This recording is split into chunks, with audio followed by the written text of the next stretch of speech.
अति जलद व अचूक बातम्यांसाठी पाहत रहा महामीडिया 24 सदैव तत्पर। सध्याची पिढी पाश्चात्य संस्कृतीमध्ये गुरफटत चालली असून आपण मूळची भारतीय संस्कृती जोपासली पाहिजे असे मत शिवप्रतिष्ठान हिंदुस्थानचे संभाजी भिडे गुरुजी यांनी व्यक्त केले।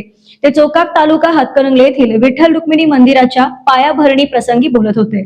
सध्याची पिढी पाश्चात्य संस्कृतीमुळे गुरफटत चालली असून आपण मूळची भारतीय संस्कृती जोपासली पाहिजे असे मत शिवप्रतिष्ठान हिंदुस्थानचे संभाजी भिडे गुरुजी यांनी व्यक्त केले।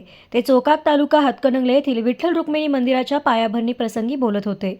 पुढे बोलताना भिडे गुरुजी म्हणाले, आपला भारत देशाचे वय 1,96 कोटी वर्ष इतकं असून त्यावेळीपासून खऱ्या अर्थाने भारतीय संस्कृतीला प्रारंभ झाला आहे। त्यामुळे आपण पाश्चात्य संस्कृतीकडे न वळता मूळची भारतीय संस्कृती जोपासणे गरजेचे आहे। यावेळी प्रारंभी विठ्ठल रुक्मिणी मंदिराचा पायाभरणी सद्गुरू आनंदनाथ महाराज यांच्या हस्ते करण्यात आला। कार्यक्रमाला शिवसेना जिल्हा उपप्रमुख अविनाश बनगे, सरपंच शरद चोकाकर, पोलीस पाटील सचिन कुंभार, उपसरपंच सविता चव्हाण, चेअरमॅन मनोहर पाटील, मंदिर कमिटीचे अध्यक्ष शिवाजी जगताप, सूरज सुतार यांच्यासह ग्रामस्थ मोठ्या संख्येने उपस्थित होते। प्रारंभी स्वागत व प्रास्ताविक सावंता माळी तर शेवटी आभार विजय सुतार यांनी मानले।